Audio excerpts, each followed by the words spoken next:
6 Pro refurbish phone.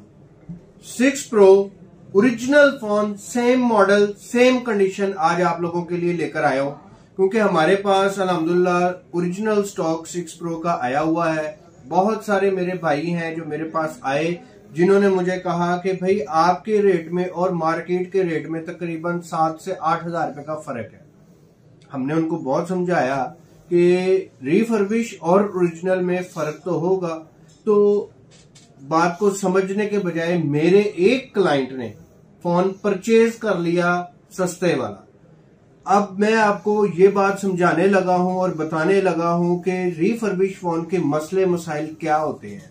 Body 100% neat and clean होगी, phone original होगा, copy नहीं होगा, ओरिजिनल होगा, लेकिन होगा रिफर्बिश। अब मसला क्या आता है वो बताने लगा हूं। आप उसको जब आप ज्यादा परफॉर्मेंस पे चलाएंगे, यानी कि गेमिंग करेंगे या कुछ, वो स्लो हो जाएगा। क्योंकि बहुत सारे मेरे ऐसे भाई हैं जिन्होंने गेमिंग नहीं करनी होती, इसलिए रिफर्बिश फोन बिक जाता है। जब आप गेम कर रहे होते हैं या हैवी परफॉर्मेंस वाला कोई काम कर रहे होते हैं, फोन स्लो हो जाता है, क्योंकि उस मशीन के ऊपर लोड पड़ता है। लोड पड़ने की वजह से वो परफॉर्मेंस नहीं दे पाती और स्लो हो जाती है। अब मैं आपको ये भी बताने लगा हूं कि सिम का भी इशू आता है उसके ऊपर।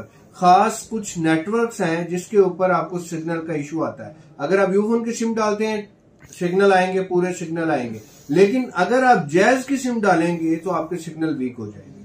सिग्नल बहुत कम देता है, उसमें कॉल्स का भी मसला आता है। तो मैंने सोचा क्यों ना मैं अपने भाइयों के लिए वीडियो बनाऊं जिसमें वो ये जान सकें कि हमें रिफर्बिश फोन का और ओरिजिनल फोन का फर्क कैसे पता चलेगा। देखें भाइयों, आप लोग मार्केट में आते हैं, आप लोग देखते हैं कंडीशन ओरिजिनल और रिफर्ब की 10/10 होती है, बल्कि ओरिजिनल की स्लाइटली यूज्ड हो सकती है क्योंकि उसकी बॉडी चेंज नहीं है, वो क्लियर है। अब मैं आपको एक और चीज बताता चलूं, ये जो दो ग्लासेस हैं इनमें फर्क होता है।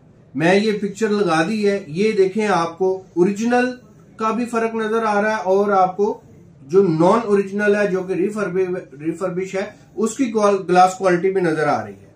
अच्छा, एक ये चीज हो गई। फिर सबसे मेन चीज आपको बताने लगा हूं कि ये जो स्क्रीन है, यहां पर बहुत सारे मेरे भाई धोखा खाते हैं। फोन टोटल ओरिजिनल होता है, तमाम चीजें ओरिजिनल होती हैं, लेकिन ग्लास चेंज हो जाता है। जब वो ग्लास चेंज होता है वो आपको पता नहीं चल सकता। कैसे नहीं चल सकता? क्योंकि जब किसी ने भी ग्लास चेंज करना है, वो उस बंदे ने इसी मॉडल का ग्लास इसके ऊपर लगाना है। कुछ लोग चेक करते हैं बेजल के थ्रू, बेजल के थ्रू चेक नहीं होता। कभी भी फोन का ग्लास बेजल के थ्रू चेक नहीं होगा, क्योंकि ओरिजिनल वाला ओरिजिनल ही रहेगा, लेकिन सिर्फ ग्लास चेंज हो जाएगा, बेजल सेम रहेगा। आप उसको टिल्ट करके ना, लाइट के ऊपर टिल्ट करके या अपनी आईज के लेवल पे लाकर यूं ऊपर नीचे करेंगे ना, तो आपको नजर आएगा कि बीच में कोई ना कोई गम पार्ट या कोई प्लस माइनस, मतलब आपको नजर आ जाएगा। आप चेक कर सकते हैं कि ये ग्लास चेंज है या नहीं है। अगर ग्लास चेंज नहीं होगा तो आप जैसे मर्जी जिस मर्जी एंगल पे रखें, फोन प्लेन होगा, ठीक है, कोई उसमें कमी नहीं होगी। फिर अब मैं आपको बताने लगा था होता क्या है। ये जो ग्लास होता है ना, ये ग्लास, इसकी क्वालिटी चेंज हो जाती है। क्वालिटी से मुराद ये है कि जब ग्लास चेंज हो जाता है ना, बीच में गम भी आ जाती है, वो प्रेस भी हो जाता है, सारा कुछ हो जाता है।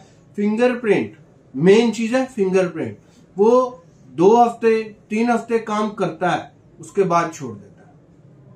2 हफ्ते 3 हफ्ते काम करने के बाद छोड़ देता है। तो ये चीजें हैं जो मेन चीजें हैं जो एक आम आदमी को समझ नहीं आ सकती, क्योंकि जाहिर है जिसने रिफर्बिश फोन बेचना है उसने भी कहना है मेरा फोन ओरिजिनल है, ठीक है। तो ये वीडियो मैंने सिर्फ आप लोगों के लिए बनाई है ताकि आप ये समझ सकें कि प्राइस डिफरेंस क्यों होता है।